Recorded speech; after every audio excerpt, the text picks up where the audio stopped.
And hello there, you guys. And today, I'm going to be turning this empty jar into a terrarium. Let's get into it.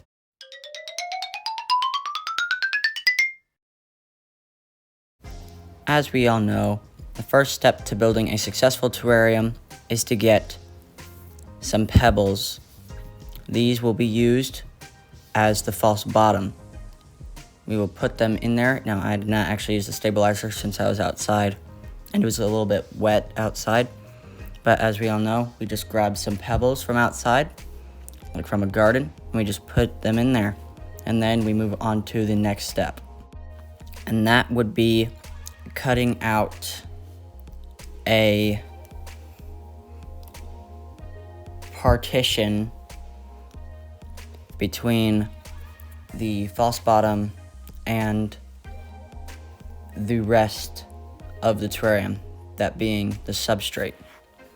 Then, moving back outside, I've now got this little separator, and I'll have to get back to you once I've got that successfully in there. Okay, it didn't really take that long, but now you can see that I've also got my activated carbon pellets, which I will now be putting in there, and there they are. You just want to put a light sprinkle. Then we're going to want to get our substrate. There's an abundance of dirt in my garden because it's a garden, and so we'll just take some of it and we'll go ahead and put it in the terrarium. Now, I really like it because it's really easily crumbled. Since it is a garden mixture, it's actually got sand in it partially, and it's also got all of the good nutrients in it, but no fertilizers. And so it's really easy to use. It's a very small grain, so it's very easily manipulated into the shape that you'd like. So let's just go ahead and put that in there.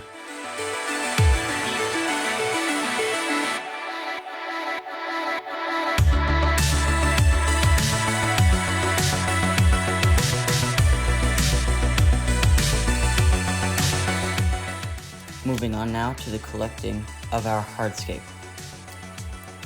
Now we're going to be wanting to get some stones. I'm going to be using fairly dark colored elements. So this slate stone will work real well. Of course, you don't want to use just stone. You also kind of want to get some wood in there as well, and I'll get into that in a little bit. But now let's move on to our plants. And so I've just been looking around and I found a nice little tiny plant here. And so I'll just be taking that plant. It's only a singular plant. And what I didn't realize is that if I had just looked around a little bit more, I would have seen that there was a much bigger patch of it just around the corner. And I'll talk about looking around the corner in a little bit.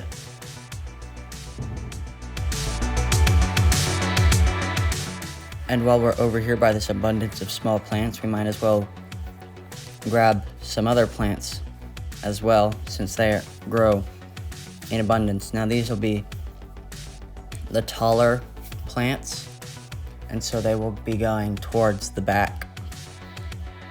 And then of course we've also got to get some of our more organic elements. So we've got like walnut shells, little sticks and such. And then after we're done collecting these, I'll get on to some mosses.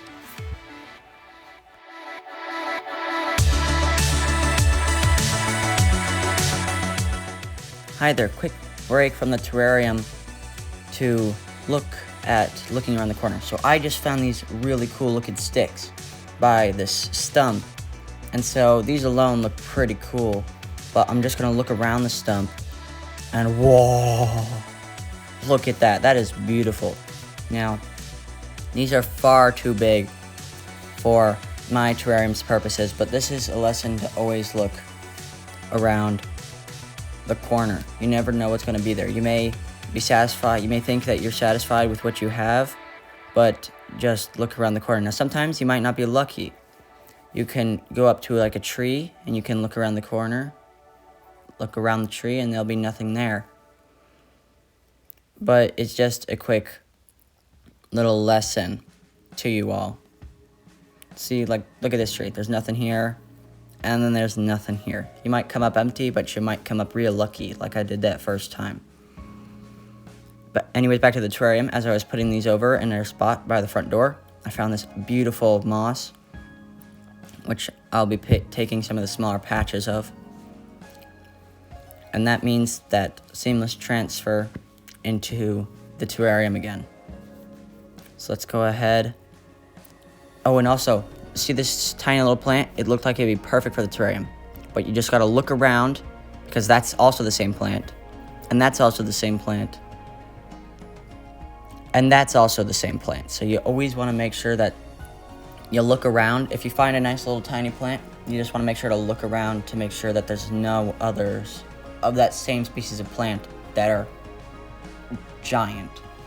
But now, let's go over to our mosses and other plants. So, we've got some of this moss here. I believe this is thread moss, maybe. If you all know what it is, please put it in the comment section. It's actually got a little bit of some liverwort in there, which we'll also be collecting. And we may be doing that right now. Or no, maybe not. Look at this beautiful moss. This beautiful, beautiful badge moss. This is like the tallest moss that I can find. I don't live in an area that has sphagnum moss. And so I'm not privileged with that very tall moss. It's also very textured, but I don't get to use it, sadly. Then we also have some other smaller mosses. We've got some star moss down there. Maybe some carpet moss as well. And then, of course, just going to collect a little bit more of that. If you collect too much, then you can just put your extras back or use them for propagation purposes. But if you collect too little, then you have to go back out into the cold and get more. So you always want to make sure that you grab a little bit more than you think you'll need. Yeah, anyways, then now probably going over here, actually. Looking for any other mosses around the corner. I didn't get lucky, but this is a very lush patch. Anyways, so let's just go ahead and take some liverwort.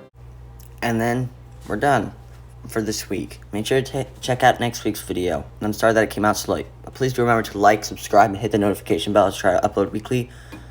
And also, please do remember to comment on the video and share this video with your friends, enemies, and frenemies, and once for out.